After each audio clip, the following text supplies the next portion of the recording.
Você já ouviu falar sobre pecados que Deus nunca perdoa? Será que existe algo que nós façamos que nos afaste definitivamente da graça divina? No vídeo de hoje, nós vamos levantar sobre três conceitos impactantes que a Bíblia revela sobre o não perdão de Deus. Então, será que existe? Fica até o fim desse vídeo que a sua perspectiva espiritual sobre esses três temas vai mudar. Oi, meu nome é Amanda Silveira e aqui nesse canal eu falo sobre Jesus, sobre a Bíblia, sobre aplicações práticas para o dia a dia. E o tema de hoje é os três pecados que não têm perdão. Meu Deus, como assim, Amanda? Muitas pessoas têm dúvidas se já cometeram pecados imperdoáveis. Será que eu cometi esse pecado? Será que Deus vai me perdoar? Será que eu perdi a minha salvação?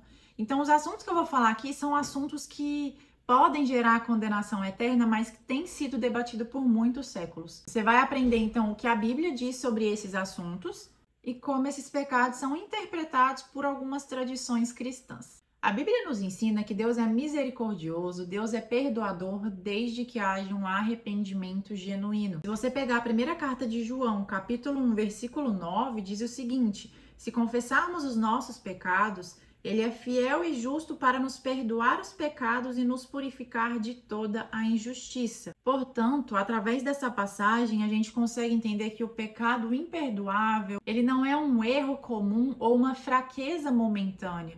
Ele é, gente, uma rejeição contínua da presença de Deus. Ele é uma rejeição consciente e deliberada de Deus e da obra do Espírito Santo. Então vamos para os três pecados que não têm perdão conforme a Bíblia. Primeiro pecado, blasfêmia contra o Espírito Santo. Eu acho que todo mundo já deve ter ouvido falar sobre esse pecado. A blasfêmia contra o Espírito Santo, ela está registrada nos três evangelhos sinóticos, Mateus, Marcos e Lucas, e diz o seguinte em Mateus 12, 31, 32.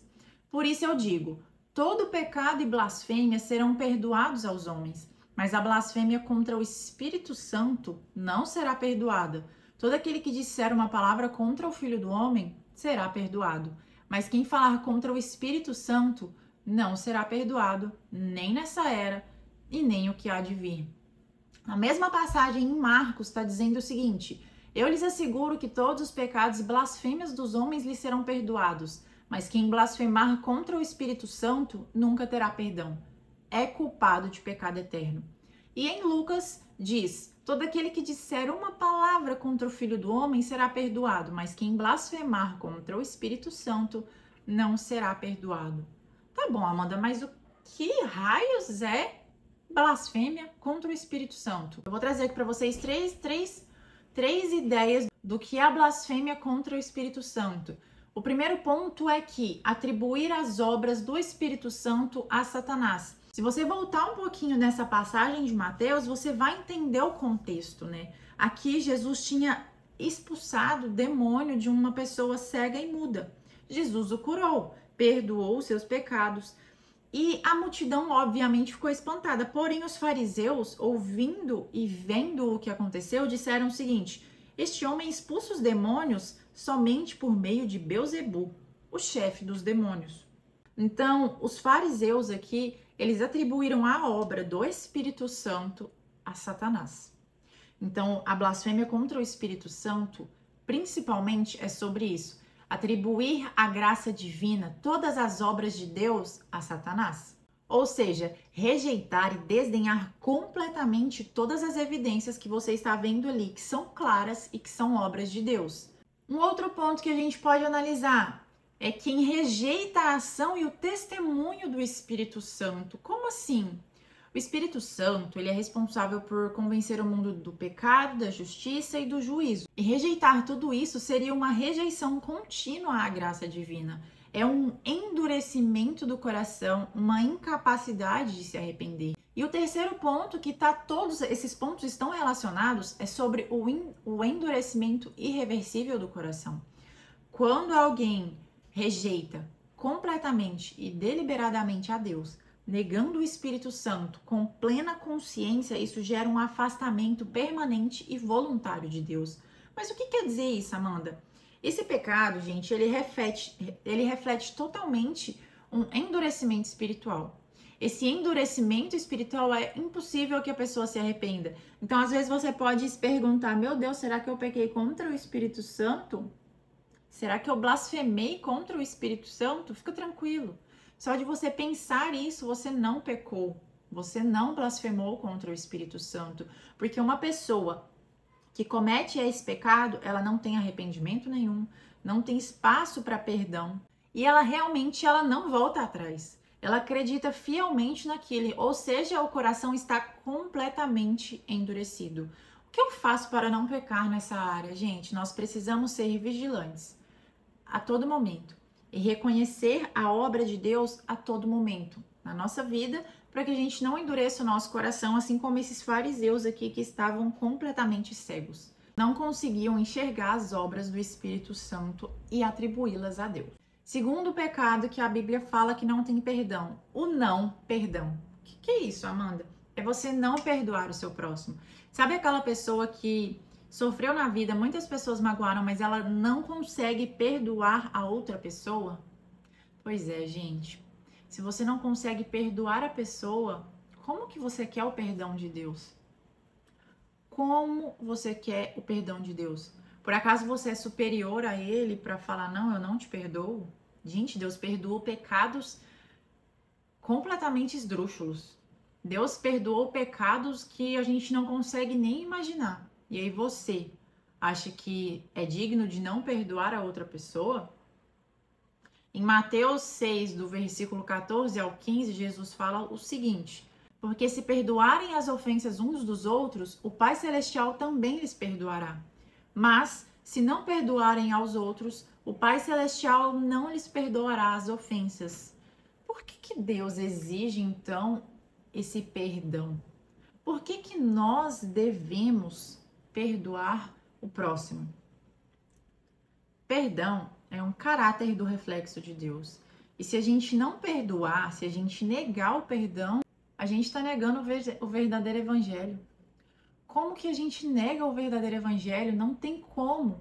O verdadeiro evangelho está atribuído à morte de Jesus na cruz e a Deus perdoar todos os nossos pecados através dessa morte. Então, se você é uma pessoa que não perdoa, você está negando tudo que Jesus fez.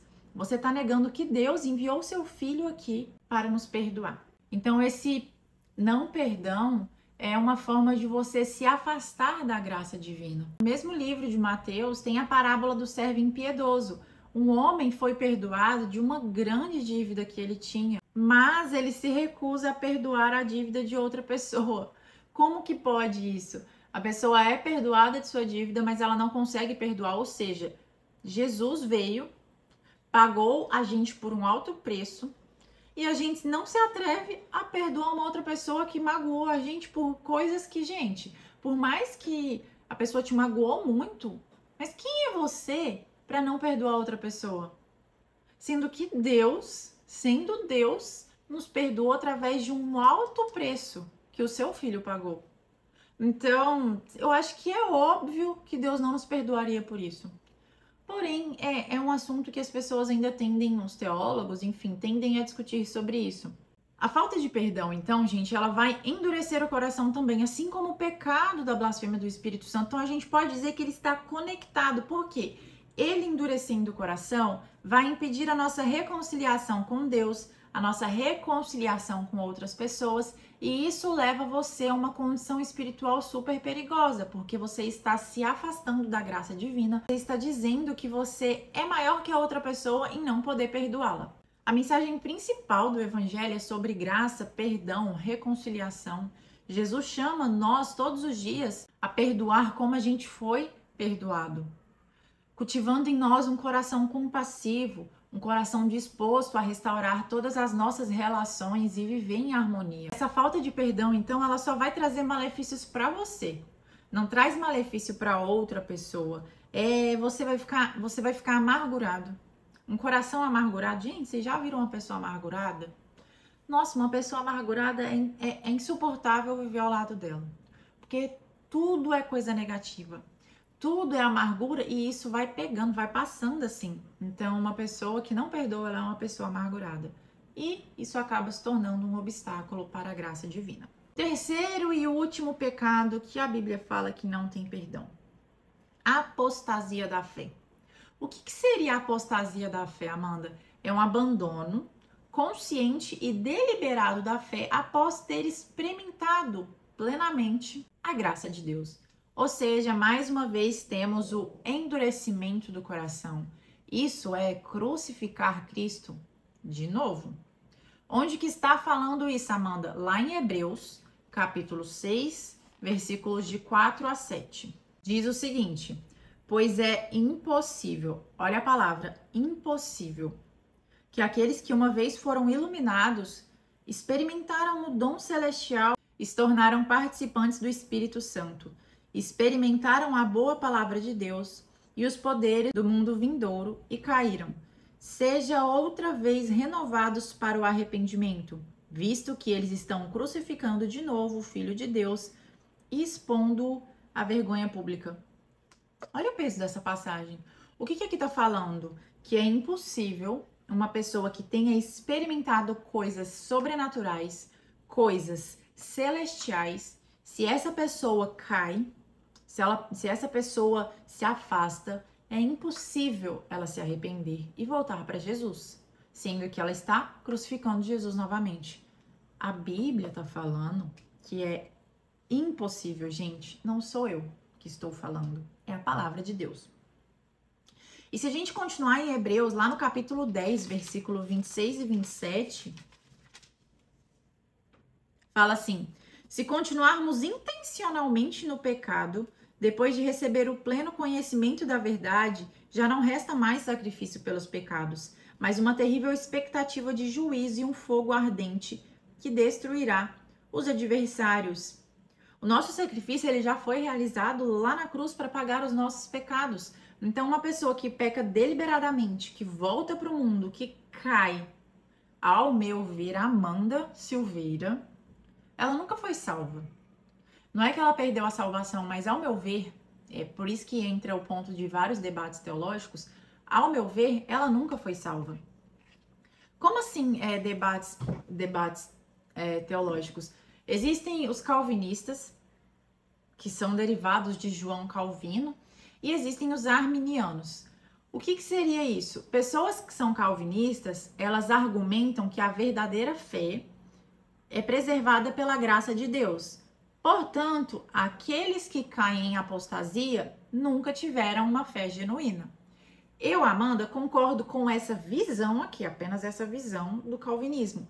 Porque ele está falando assim, que a verdadeira fé ela é preservada pela graça de Deus, e se alguém cai, ela de fato nunca teve uma fé genuína. Agora, quem é arminiano, que é outra vertente do cristianismo, diz que a apostasia vem com uma possibilidade real, onde alguém pode perder a sua salvação. Então, calvinistas acreditam que a pessoa nunca se converteu de verdade, e os arminianos acreditam que ela perdeu a salvação. Então, a minha visão é parecida com a do calvinista. Por quê? Porque eu acredito que uma pessoa que cai e jamais se arrepende, ela nunca foi salva. Porque quando você experimenta de verdade, se converte de verdade a graça, a glória do Senhor, é impossível você voltar a cometer as coisas que você cometia antes. É impossível, gente. Então, ao meu ver, uma pessoa que comete a apostasia da fé é porque ela nunca foi salva. E aí a gente tem que falar mais uma vez sobre esse endurecimento do coração, né? Que coisa ruim. O endurecimento do coração, ele está relacionado aos 3 pecados que a Bíblia fala que não tem perdão. É algo muito forte. Todos esses pecados, eles têm essa conexão com a blasfêmia com o Espírito Santo. Por que, Amanda? Vamos pegar esse último pecado, a apostasia. É você negar a ação do Espírito Santo. É você negar coisas que você viu. Então, consegue analisar que ela está relacionada? A apostasia da fé, então, quando você nega aquilo, você também está negando igual a blasfêmia contra o Espírito Santo. Você vivenciou coisas sobrenaturais, você viu, mas você não aceita mais aquilo. Você decide pegar o seu rumo. Você muda completamente a sua visão. Então, não quer dizer, gente, esses pecados não quer dizer que Deus não perdoaria. Acontece que não é porque Deus não perdoa, é porque o coração dessa pessoa tá tão endurecido que a pessoa ela não tem mais um desejo de arrepender. Ela não vê mais lógica em buscar esse arrependimento. Então, o problema maior é esse endurecimento do coração. O endurecimento do coração está relacionado aos 3 pecados que eu mencionei aqui para vocês, que a Bíblia fala que não tem perdão. Como que eu posso, então, Amanda, evitar esse endurecimento? Como que eu posso evitar essa apostasia da fé? É o básico, bem feito, que tem que ser feito todos os dias. É fortalecer a sua fé com oração, com leitura da Bíblia, com jejum, com comunhão. É não negligenciar a sua caminhada com Deus. É fazer, gente, todos os dias. Porque eu acredito que para endurecer o coração, a pessoa tem que ser ruim. Eu penso assim, a pessoa tem que ser ruim. Ruim completamente por dentro. Porque ela tá negando coisas que o Espírito Santo faz. Ela tá se achando superior em não perdoar o outro. Ela está se achando superior em não perdoar o próximo. E ela está completamente negligenciando que já viveu algo transformador, mas não se transformou de fato. Então ela jamais vai se arrepender. E se você está aí pensando, preocupado, ai meu Deus, será que eu cometi esses pecados? Eu quero que você saiba que a graça de Deus, ela está acessível para você diariamente. Então ainda é tempo. Arrependa-se, perdoe, permaneça firme na fé. E se lembra que Deus está sempre pronto para te acolher de braços abertos, para que você tenha um coração quebrantado e arrependido. Então não permita que esses pecados fiquem te sondando. Se você sente que você não se converteu verdadeiramente, conversa com o Pai. Fala para ele, Senhor, eu quero de fato viver essa verdadeira conversão. Eu não quero ter um coração endurecido. Eu quero ser perdoado por ti. E aí, com essa oração, eu acredito que, obviamente, ele entende. E se você gostou desse vídeo, sabe esse botãozinho aqui de gostei? Clica aí pra mim, porque o YouTube vai entender que o meu conteúdo é valioso e vai entregar para mais pessoas. E se você ainda não é inscrito no meu canal, se inscreva. E comenta aqui embaixo, já passou pela sua cabeça que você teria cometido algum desses pecados? Então é isso, gente. Um beijo e até o próximo vídeo.